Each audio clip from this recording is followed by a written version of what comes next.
चलिए तो आज पढ़ते हैं, पिछली क्लास में देखे थे एक्सरसाइज 8.13 का एक्सरसाइज 8.1 कंप्लीट हो गया था। आज पढ़ेंगे क्लास 10th एनसीईआरटी का एक्सरसाइज 8.2।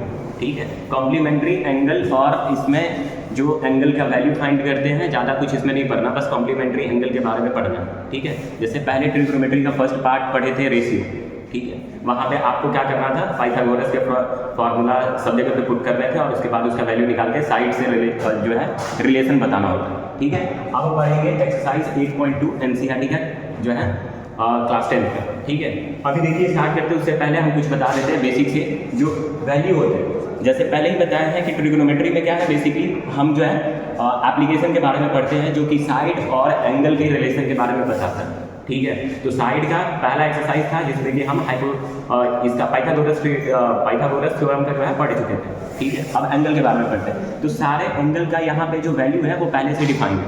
ठीक है, आपको इसमें ज़्यादा कुछ करना नहीं है, सारा जो वैल्यू है, जितने भी वैल्यू है ट्रायंगल के, वो सारे के सारे डिफाइंड है। ठीक है, तो अभी आपको क्लास 10 में बस यही जो 5 एंगल दिख रहे हैं उसी का वैल्यू याद रखना है, इससे आपका क्लास 10 बोर्ड तक एनफ है। ठीक है, तो एक बार देख लीजिए, स्क्रीनशॉट इसका ले लेते हैं। ठीक है, साइन 0 का जो होता है वो 0 होता है, साइन 30 डिग्री का 1/2, मतलब कि कहीं भी अगर ये एंगल दिखे, ठीक है, तो उसका आप क्या करना है कि वैल्यू पुट कर देना और सिंपली क्या करना है, मैथमेटिकली कैलकुलेशन करके वैल्यू फाइंड करना है। ठीक है, तो देखते हैं एक्सरसाइज 8.2 का पहला नंबर क्वेश्चन। ठीक है, पहला नंबर क्वेश्चन क्या कहता है, इवेल्युएट द फॉलोइंग। कुछ क्वेश्चन दे रखे हैं, 5-6 क्वेश्चन है। ठीक है, उसमें आपको क्या करना है कि बस इवेल्युएट करना है, एग्जैक्ट वैल्यू फाइंड करना है। यहाँ पे क्वेश्चन पहला नंबर देख लेते हैं, क्या साइन 60 इंटू कॉस 30 डिग्री और plus sign 30 degree into cos 60 degree. तो इसको क्या करेंगे, सिंपल सा अभी जो हम आपको वैल्यू बताते हैं वो वैल्यू को पुट कर देना वहाँ पे। ठीक है, जो वैल्यू अभी बताए थे साइन 60 डिग्री का क्या होता है, तो साइन 60 डिग्री का होता है √3/2। साइन 60 डिग्री का वैल्यू क्या होता है, √3/2 इंटू कॉस 30। कॉस 30 का फॉर्म ये वैल्यू क्या होता है, √3/2। तो जो वैल्यू होता है वो उसको पुट कर देना सिंपली, इसमें कुछ करना नहीं है आपको। अगर वैल्यू सबके याद है तो तुरंत ईजिली बस थोड़ा सा क्या करना, मैथमेटिकली कैलकुलेशन करना, उसके बाद आंसर आ जाए। ठीक है, तो इसमें सबसे इंपॉर्टेंट आपका क्या है, सारे एंगल का वैल्यू याद रखना। ठीक है, साइन 30 का हो जाता है साइन 30 डिग्री 1/2 इंटू कॉस 60 का हो जाता है 1/2। ठीक है, अब क्या करना है, इसको सॉल्व कर लो। √3 इंटू √3 क्या हो जाएगा, 3 हो जाएगा, 2 इंटू 2 4 और प्लस यहाँ पे हो जाएगा आपका 1/4। इसका एलसीएम ले लो, 4 हो गया और यहाँ पे 3 + 1 ये हो गया 4/4। आंसर हो गया आपका 1। ठीक है, इजी था। क्या करना है, सिंपल था, आपको बस सबके वैल्यू याद रखने, वैल्यू को पुट करो और मैथमेटिकली कैलकुलेशन करो, फाइंड करो, बस प्लस माइनस और मल्टीप्लाई करना होता है, आपका आंसर मिल जाएगा। अब फर्स्ट का क्वेश्चन नंबर सेकंड ये कहता है 2 tan स्क्वायर 45 डिग्री। ठीक है, यहाँ पे स्क्वायर है, 2 tan square 45 degree plus cos square 30 degree minus sine square 60 degree. ठीक है, सिंपल सा क्वेश्चन है, कुछ नहीं करना, सबका वैल्यू पुट करेंगे जैसे लिखा हुआ 2 इंटू tan 45 का वैल्यू क्या होता है, 1 होता है, 1 और इसके ऊपर में स्क्वायर है तो स्क्वायर ले लेते हैं। cos 30 का वैल्यू क्या बताए थे, तो cos 30 का होता है √3/2 और स्क्वायर ले रखा तो स्क्वायर यहाँ पे रख देते हैं, माइनस साइन 60 का वैल्यू √3/2। देन फिर इसको क्या करेंगे, √3/2 और ऊपर में हो गया स्क्वायर। अब इसको सॉल्व कर देते हैं, यहाँ पे हो जाएगा 2 और प्लस √3 का स्क्वायर करेंगे तो 3 हो जाएगा, 2 का स्क्वायर 4 माइनस यहाँ पे √3 का स्क्वायर 3 और 2 का स्क्वायर 4। अब एक यहाँ पे क्या दे रखा है, एक प्लस में है एक माइनस में।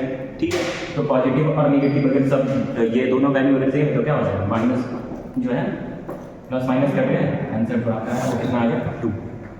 ठीक है, ठीक है, अब देखिए क्वेश्चन नंबर 3 देखते हैं। ठीक है, ये 5 क्वेश्चन में सबसे ज़्यादा इंपॉर्टेंट यही है और इसी में सबको प्रॉब्लम होता है, थोड़ा ध्यान से देखिएगा क्वेश्चन नंबर 3 को। ठीक है, cos 45/sec 30 डिग्री और प्लस में cosec 30 डिग्री। ठीक है, आपके पास सारे फॉर्मूले होंगे सामने में, फिर भी ये क्वेश्चन बनाने में दिक्कत आएगी। कहाँ पे आएगी वो बताएंगे, पहले क्वेश्चन को ध्यान से देख लीजिए। ठीक है, और वैल्यू को उसी हिसाब से पुट करते हैं। चलिए, cos 45 का हो जाएगा 1/√2।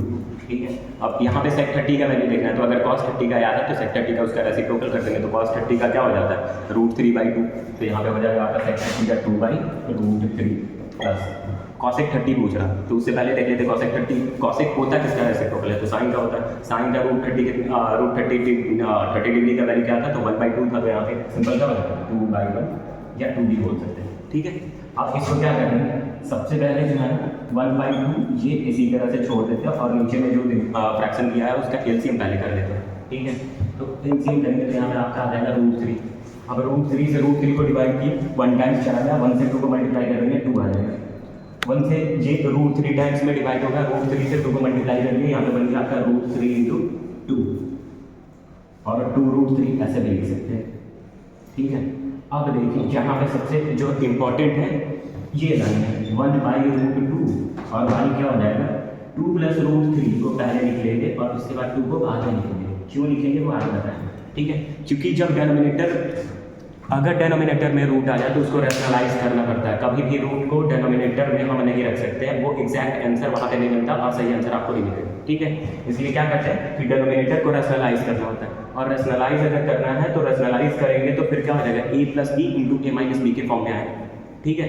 और वहाँ पे फॉर्मूला बनता है a² - b², और आपका जो फर्स्ट नंबर है वो स्मॉलेस्ट नंबर है 2, तो अगर कभी भी 2 का स्क्वायर करेंगे, कभी भी अगर इसका स्क्वायर करेंगे, ठीक है, 2 का स्क्वायर अगर करके देखिए ये 4 हो गया और ये हो जाएगा आपका 2 × √3 का स्क्वायर, तो आप बताइए इसमें से ये ग्रेटर नंबर हो गया, और कभी भी स्मॉलेस्ट में से ग्रेटर को माइनस करेंगे तो क्या आएगा नेगेटिव में आएगा। इसलिए हम क्या करते हैं ना, जब दोनों साइन प्लस में है तो हम उसको चेंज कर सकते हैं, ठीक है, एक को आगे लिखे दूसरे को पीछे रख लेते हैं। अब देखिए आगे में क्या करेंगे, जो सबसे नीचे में है वो ऊपर मल्टीप्लाई में चला जाता है, तो आपका यहाँ पे बन जाएगा 1/√2 × और डेनोमिनेटर में क्या है √3 है, तो √3 जब नीचे है तो वो सबसे ऊपर चला जाएगा, ठीक है। अब नीचे में क्या बचा 2√3 और इनटू में 2√3 और प्लस में आ गया आपका 2। अब यहाँ पे मल्टीप्लाई कर लेते हैं पहले, ये हो गया √3, √2 को मल्टीप्लाई कर देंगे 2√3 से और प्लस में 2 से, ठीक है, इस फॉर्म में आ गया। लेकिन जब कभी भी अगर डेनोमिनेटर में अगर रूट के फॉर्म में आता है तो वो फिर एग्जैक्ट आंसर नहीं होगा या किताब के आंसर से आपका मैच नहीं करेगा, ठीक है। तो उसको मैच करने के लिए या एग्जैक्ट आंसर को फाइंड करने के लिए क्या करना पड़ता है, रूट को पहले चेंज करना पड़ता है एग्जैक्ट नंबर में, ठीक है। उसके लिए क्या करना पड़ेगा, तो रैशनलाइजेशन करना पड़ता है, ठीक है। तो इसको रैशनलाइज कर लेंगे, √3 √2 को ये कॉमन रखेंगे और आपका जो ये नंबर है ना डेनोमिनेटर में उसको क्या करते हैं, उसी नंबर से क्या कर देते हैं, न्यूमरेटर और डेनोमिनेटर दोनों में मल्टीप्लाई कर देते हैं, यहाँ भी बिल्कुल वही करेंगे 2√3 हो जाएगा,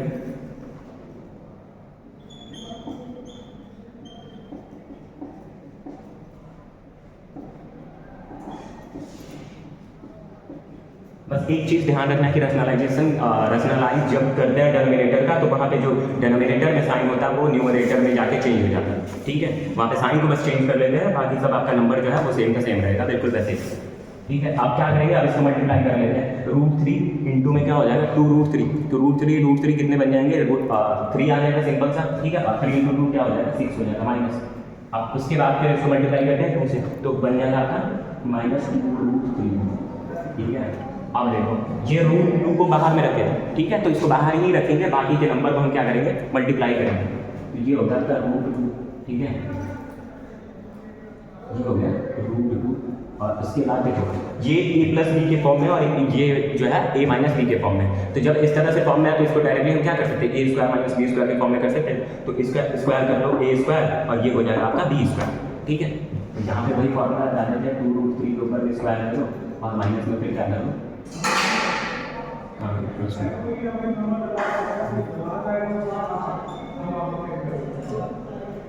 अब इसको सॉल्व कर लेते हैं। ये ऊपर में होगा 6 - 2√3 जहाँ √2 और उसके बाद इसका अगर 2 का स्क्वायर हो जाएगा 4 और 3 का स्क्वायर √3 का स्क्वायर हो जाएगा 3, 4 × 3 करेंगे 12 और माइनस में फिर 4, 12 में से 4 गया तो कितना आ जाएगा 8 आ जाएगा, ठीक है। तो ये हो गया आपका 6 - 2√3 और उसके बाद फिर √2 और ये बन गया आपका कितना इंटू में 8, तो यहाँ इंटू का साइन नहीं देना, बस एग्जैक्ट आप ऐसे लिख लो 2√8 या 8√2, ठीक है।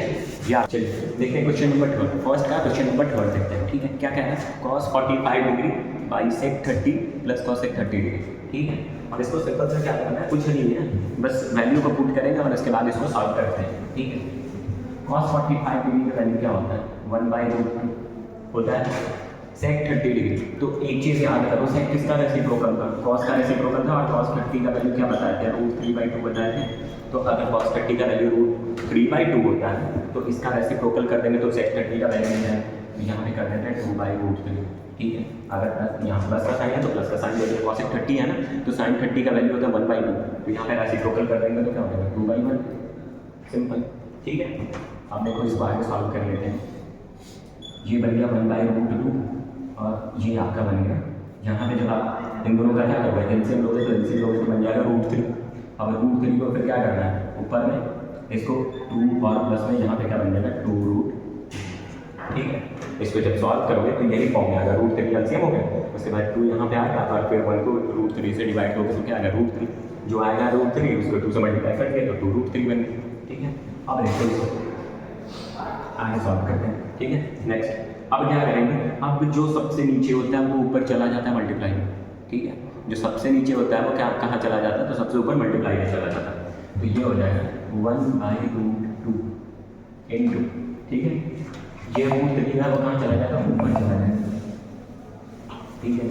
और इसके बाद फिर 2 + 2√3 बन जाए जो था, ठीक है, इस तरह से। अब देखो क्या है, ये है √3 और ये है √2 और 2 + 2√3, ठीक है। यहाँ तक किसी को कोई डाउट नहीं, बस कुछ नहीं करना, मैथमेटिकल कैलकुलेशन करते चलना है स्टेप बाय स्टेप, ठीक है। बेसिक सा जो स्टेप होता है √3 और बाई हो गया, यहाँ पे मल्टीप्लाई कर लो 2√2 बन गया, 2√2 और प्लस में यहाँ पे क्या बन जाएगा 2√6, ठीक है। अब एक चीज़ यहाँ पे ध्यान रखना है, ठीक है। अगले स्टेप यही पे सब लोग गलती करते हैं क्या कि इसी को रैशनलाइज कर देते हैं, नहीं रैशनलाइज इसको कभी मत करना, ठीक है। एग्जैक्ट आंसर फिर नहीं आ पाएंगे जो बुक में होगा, ठीक है। क्या करेंगे हम √3 और इसमें से जो ग्रेटर नंबर है ना, ये दोनों में से देखो, एक है 2√2 और एक है 2√6, ठीक है। दोनों प्लस में हम किसी को आगे किसी को पीछे रख सकते हैं, तो सिंपल सी बात है, यहाँ पे क्या कर लो 2√6 रख लो और उसके बाद 2 रख लो, हो गया ना। अब देखो अब क्या करते हैं इसको, अब इसको यहाँ से आप 2 को बाहर रख लो, देखो दोनों में 2 कॉमन है, दोनों में 2 कॉमन आ रहा है ना, तो 2 को क्या कर लेते हैं बाहर कर लेते हैं, √3 2 आ गया बाहर और ये आपके बच गए क्या √6 और प्लस में √2, ठीक है। यहाँ तक सभी को क्लियर। अब आगे आते हैं, देखिए अब यहाँ पे करेंगे क्या, ये रूट के फॉर्म में है ना डिनोमिनेटर में, तो रूट के फॉर्म में अगर कभी भी हो तो उसको क्या कर देते हैं रैशनलाइज कर देते हैं, ताकि मेरा आंसर जो है ना वो एग्जैक्ट आ जाए। कभी भी रूट जो है वो डिनोमिनेटर में ना हो, ठीक है। इसलिए हम क्या करेंगे, इसको रैशनलाइज कर देंगे, ये जो है ना इस वाले को, ठीक है, डिनोमिनेटर को इसको रैशनलाइज करके एग्जैक्ट नंबर के फॉर्म में लाएंगे, ठीक है। तो देखिए क्या करते हैं, ये हो गया √3, 2 को कॉमन रखा था तो ये कॉमन ही है, ठीक है, ये कॉमन नहीं है। अब √6 + 2, √6 + √2, अब इसको रैशनलाइज कर लो, एक काम करते हैं, इधर फ्रेम में नहीं आना होगा, ठीक है, इसको आगे करते हैं।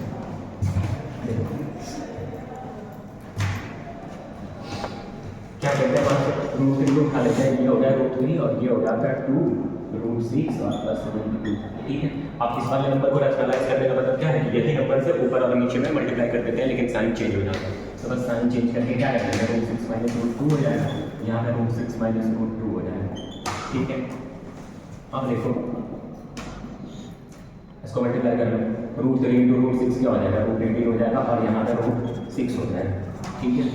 अब 2 जो कॉमन रखे थे तो 2 अभी बाहर ही रखते हैं, ठीक है, 2 कॉमन है ना तो उसको बाहर रखते हैं। अब देखो a + a × a - b, इसको डायरेक्ट क्या करेंगे a² और -b² के फॉर्म में लाते हैं, तो √6 का स्क्वायर कर लेते हैं, √6 का स्क्वायर और माइनस में √2 का स्क्वायर, हो गया। अब देखो √18 और माइनस में √6, ठीक। अब देखो 2 कॉमन था, 2 को अभी भी हम क्या करेंगे, ये कॉमन ही रखते हैं, ठीक है। अब √6 का स्क्वायर करेंगे तो 6 आ जाएगा और 2 का स्क्वायर करेंगे तो 2 आ जाएगा। अब ये दोनों में से क्या है तो देखो क्या हो जाएगा। अब एक चीज़ बताना, ठीक है, जहाँ पे क्या है हम इसको इस तरह से लिख सकते हैं 3 × 6 और माइनस में 3 × 2, इस फॉर्म में रख सकते हैं ना, ठीक है। या उससे भी बढ़िया देखो क्या कर लेते हैं यहाँ पे, ठीक है, इसको रहने दो, ठीक है, उतना ज़्यादा कॉम्प्लिकेटेड इसको नहीं बनाना, बस √18 और माइनस में √6 रखो और ये तुम्हारा हो जाएगा 2 और इंटू में 6 से 2 गए तो कितने आ जाएंगे 4, ठीक है। 4 × 2 कर देंगे तो डायरेक्ट तुम्हारा आंसर यही पे बन गया 5, ठीक है, यही हो गया आंसर, ठीक है। कुछ देखिए कुछ नहीं करना, बस ये जो लाइन बताया ना इसके बाद वाले ये, ठीक है, कि पहले क्या है मल्टीप्लाई जब हम कर रहे हैं इसको, ठीक है, √2 से। अब ये जो लाइन है कि 2√2 है और 2√6 है, दोनों प्लस में है, तो हम किसी को भी पहले किसी को बाद में लिख सकते हैं, जैसे 3 + 2 हो या 2 + 3, उससे कोई फर्क तो पड़ेगा नहीं, आंसर तो वही आएगा ना 5। ठीक है, तो हम क्या किए, 2√2 है और 2√6 है, दोनों प्लस में थे, तो हम क्या किए, ये वाले नंबर को यहाँ पे पहले रख लिए। ठीक, क्यों रखें, ताकि जब रैशनलाइज करें तो रैशनलाइज करने के बाद a² माइनस b² हो तो निगेटिव जो है डिनोमिनेटर कभी निगेटिव में ना आए। ठीक है, समझ में?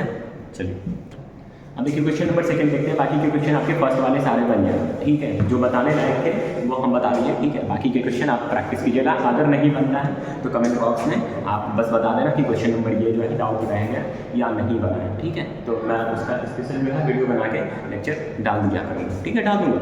ठीक है, उसमें कोई ऐसा नहीं है। चलो, लेकिन आसान है, बन जाएंगे सारे के सारे क्वेश्चन। अभी देखो क्वेश्चन नंबर 2 देखते हैं। ठीक है, क्वेश्चन नंबर 2 क्या है, MCQ है, मल्टीपल चॉइस क्वेश्चन दे रखा है। ठीक है, तो मल्टीपल चॉइस क्वेश्चन में सबसे पहला क्वेश्चन जो आपका है वो क्वेश्चन क्या है, 2 tan 30 और बाई में फिर क्या है 1 + tan स्क्वायर 1 + tan स्क्वायर 30। ठीक है, 1 + tan स्क्वायर 30 डिग्री। आप देखो क्या करते हैं, यहाँ पर राइट को पता है बस tan 30 का वैल्यू क्या होता है, 1/√3 होता है।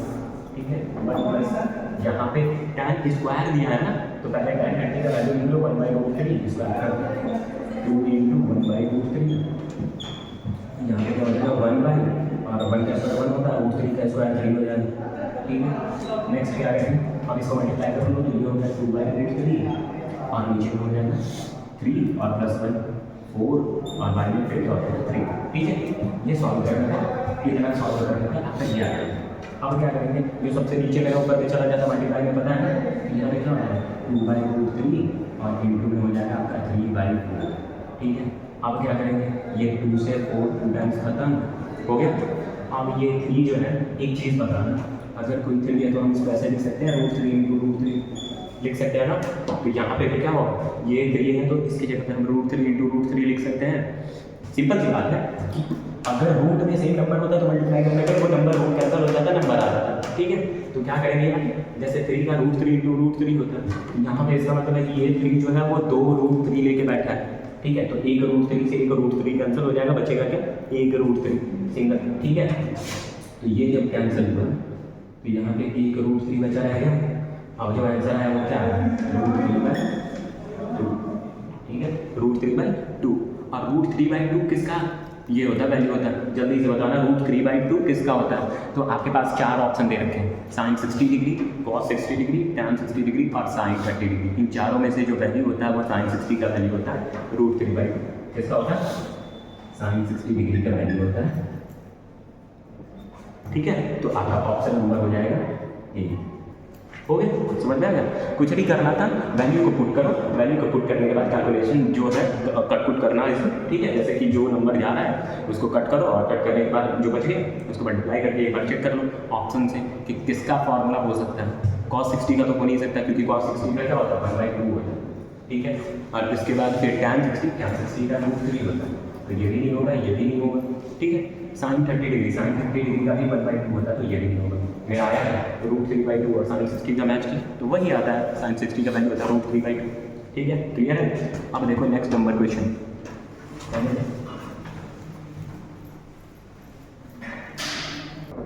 MCQ का क्वेश्चन नंबर 2 देख लेते हैं। ठीक है, 1 - tan स्क्वायर 45 डिग्री है, tan स्क्वायर 45 डिग्री और ये है 1 + tan स्क्वायर 45 डिग्री। ठीक है, tan स्क्वायर 45 डिग्री यही है ना। अब इसको सिंपल सा क्या करते हैं, सॉल्व करते हैं। कैसे सॉल्व करेंगे, 1 - tan 45 का वैल्यू क्या होता है 1 और 1 का स्क्वायर करो, यहाँ पे 1 और प्लस में tan 45 का वैल्यू क्या होता है 1 स्क्वायर करो, 1 में से 1 गया 0 और नीचे में आ गया 1 + 1। अगर न्यूमरेटर में 0 है तो फिर नीचे कुछ भी है उससे क्या ही फर्क पड़ता। ठीक है, तो अब देखो यहाँ पे चेक कर लेते हैं, यहाँ पे ऑप्शन दे रखा है। ठीक है, तो ऑप्शन नंबर डी हो गया, कौन सा होगा, ऑप्शन नंबर डी। ये हो गया आपका क्वेश्चन नंबर 2 का 2। ठीक है,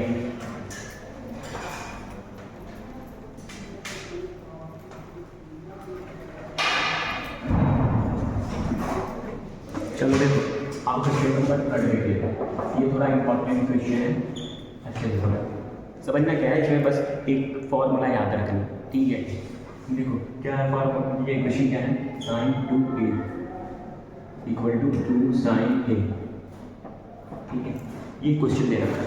ठीक है, अब बताना है ट्रू व्हेन ए इज, ये क्वेश्चन कब सही होगा, ये इक्वेशन आपस में कब सही होगा, जब भी, ठीक है, ए का वैल्यू क्या हो सकता है तब ये दोनों इक्वेशन आपस में सही है, ठीक है, बस यही बताना है। तो देखो एक चीज़ बता दें, sin 2a इसका एक फार्मूला होता है 2 sin a into cos a, जो कि अभी फिलहाल आपको 10th में तो नहीं पढ़ना है, लेकिन ये अगर यहाँ पे दे रखा है CQ में तो जान लेते हैं, ठीक है। ये बहुत इंपॉर्टेंट फार्मूला है जो आगे मैं आपको पढ़ाऊंगा, ठीक है। देखो sin 2 इक्वल टू क्या होता है 2 sin a into cos a। अब यही फार्मूला को यहाँ पे पुट करेंगे और फार्मूला को पुट करने के बाद फिर a का वैल्यू निकालेंगे। देखो sin 2a, तो sin 2a की जगह पे क्या लिख सकते हैं 2 sin a into cos, 2 sin a into cos a equal to 2 sin, हो गया। अब देखो क्या करना है 2 sin a कैंसिल हो गया। हो सकता है ना इधर में मल्टीप्लाई में है तो मल्टीप्लाई में है तो आप इसको डिवाइड हो जाएंगे तो फिर ऐसे भी तो ये कटना ही, तब 2 sin a by 2 sin a। अब देखो cos a इक्वल टू क्या हो गया, cos a इक्वल टू क्या है 1, क्योंकि 2 sin a 1 टाइम में ही तो करना है ना, तो फिर यहाँ पे क्या हो जाएगा cos a इक्वल टू 1 हो गया, ठीक है। अब cos a इक्वल टू 1 हो गया तो एक चीज़ बताना, cos कितने डिग्री का वैल्यू जो है 1 आता है, cos में कितने डिग्री का वैल्यू 1 आता है, क्योंकि ये यहाँ पे क्या रिप्रेजेंट कर रहा है, डिग्री को तो रिप्रेजेंट कर रहा है ना। ये का मतलब क्या है, वो किसी एक सर्टेन एंगल के बारे में बता रहा है कि ठीक है cos a जो है उसका कितना एंगल होगा, तो a का वैल्यू तो बताना है। तो बताओ a का कितना वैल्यू होगा कि cos a इक्वल टू 1 लिख रहे हैं, तो जाके एक बार देखो वैल्यू में, ठीक है। तो cos कितने का वैल्यू जो है 1 होता था तो 0 का, तो यहाँ पे a क्या हो जाएगा 0, मतलब cos a equal to sorry cos 0 का वैल्यू कितना होता है, cos 0 का वैल्यू cos 0 डिग्री जो होता है उसका वैल्यू 1 होता है, ठीक है, समझ में आया। बस सिंपल से यहाँ पे a का वैल्यू बताना, तो a का वैल्यू क्या हो जाएगा 0 हो जाएगा। और आपका ऑप्शन नंबर कौन सा सही होगा, ऑप्शन नंबर बी सही हो जाएगा, क्लियर है। अब देखो नेक्स्ट क्वेश्चन नंबर 4।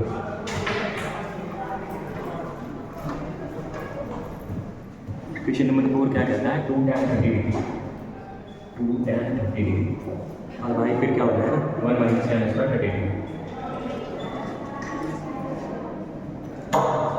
ठीक है। अब देखो यहाँ पे पुट कर लेते हैं वैल्यू 2 tan 30 का वैल्यू 1/√3 और इसके बाद 1 माइनस tan 30 का वैल्यू 1/√3 होता है, तो 1/√3 का स्क्वायर कर लिया। अब आगे देखो क्या करेंगे, फिर ये मल्टीप्लाई करेंगे हो जाएगा 2/√3, अब उसके बाद फिर 1 माइनस में 1 और √3 का स्क्वायर करेंगे तो बन जाएगा 3। नेक्स्ट अब क्या होगा 2/√3 होगा और इंटू नहीं करते, अब हम और डिटेल समझा देते हैं किसको, ठीक है। अब देखो किसका एलसीएम लोगे ना, तो एलसीएम लोगे तो क्या हो जाएगा 3 माइनस 1 2/3, ठीक है 2/√3 और इंटू में फिर क्या हो जाएगा 3/2। अब यहाँ पे एक चीज़ समझो, ठीक है, जैसे क्या बचा 3/√3 बचा है, 3/√3 बचा है, ठीक है, लेकिन कभी भी डेनोमिनेटर में रूट को नहीं रखते, ठीक है, डेनोमिनेटर में रूट को नहीं रखते। तो एक चीज़ यहाँ पे क्या करेंगे √3 को कभी भी डेनोमिनेटर में नहीं रखते, तो एक चीज़ हमेशा याद रखना, जैसे यहाँ पे 3 है तो हम इसको इस फॉर्म में भी लिख सकते हैं ना √3 × √3, ठीक है। तो यहाँ पे भी बिल्कुल क्या करेंगे 3 को हटा के √3 × √3 लिखते हैं, ठीक है। अब 1 √3 से 1 √3 कैंसिल हो जाएगा, बचेगा क्या बस √3 आपका आंसर है, ऑप्शन नंबर। अब एक चीज़ और यहाँ पे देख लेना है, ठीक है, कि √3 वैल्यू किसका होता है, पहले ऑप्शन को चेक कर लेना है, ठीक है। जैसे cos 60 है, sin 60 है, tan 60 है, तो सबसे पहले यहाँ पे चेक कर लेना है, ठीक है, कि √3 किसका ये होता है वैल्यू होता है, तो यहाँ पे लिख देंगे tan 60 डिग्री, ठीक है, tan 60 डिग्री, जो कि आपका ऑप्शन नंबर सी सही होगा, ठीक है।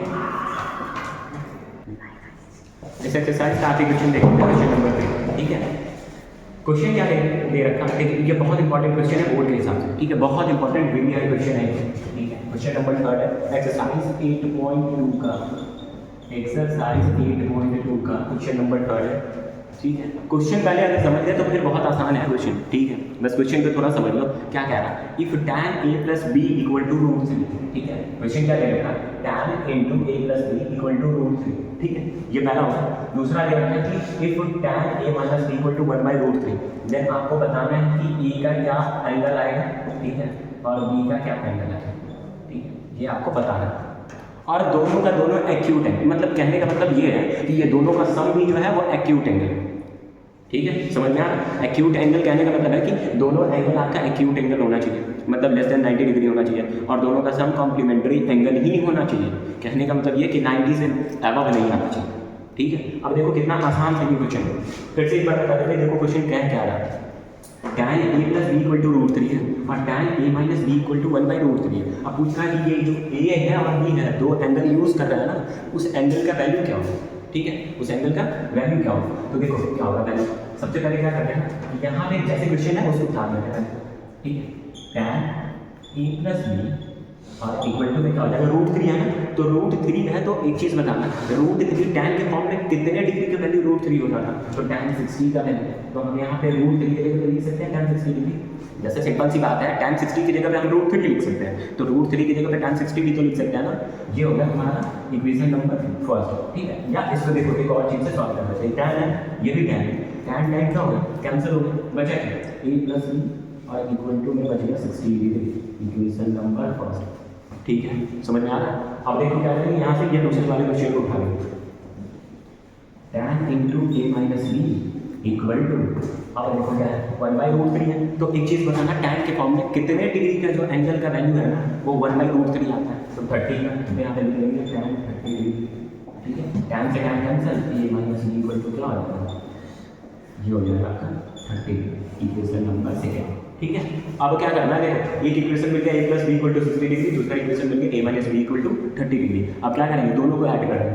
क्यों ऐड करेंगे बताते हैं, जब साइन डिफरेंट हो, ठीक है, अगर कोई एक वेरिएबल का साइन डिफरेंट हो तो फिर क्या करते हैं, वहाँ पे ऐड कर देते हैं, ताकि एक प्लस माइनस से कैंसिल हो जाए, एक वेरिएबल का वैल्यू मिल जाए। ठीक है, यहाँ पे भी क्या करेंगे, यहाँ पे सिंपल सा एडिंग कर देंगे। ठीक है, adding equation first and second. ठीक है, फर्स्ट और सेकेंड का इक्वेशन को ऐड करते हैं, तो पहला हो जाएगा आपका a plus b equal to 60 degree, then दूसरा हो जाएगा a minus b equal to 30 degree. ठीक है, अब जब ऐड करना है तो ये प्लस माइनस कैंसिल होगा ना, प्लस माइनस क्या हो जाएगा, कैंसिल हो गया, a प्लस a कितना हो जाएगा, 2a हो जाएगा और इसका सम 90 डिग्री हो जाएगा। ठीक है, अब a का वैल्यू यहाँ से आ जाएगा 45 डिग्री, a का वैल्यू कितना है 45 डिग्री। अगर a का वैल्यू मिल गया है तो b का भी तो फाइंड कर सकते हैं, a का वैल्यू यहाँ पे फाइंड करो, तो ये कर लो, जैसे a plus b equal to 60 degree, तो a का वैल्यू मिलेगा, यहाँ पर पुट कर दो 45। ठीक है, तो b का कितना हो जाएगा, 60 माइनस 45 कितना हो जाएगा, 15, यहाँ पे लिख देंगे b इक्वल टू 15 डिग्री।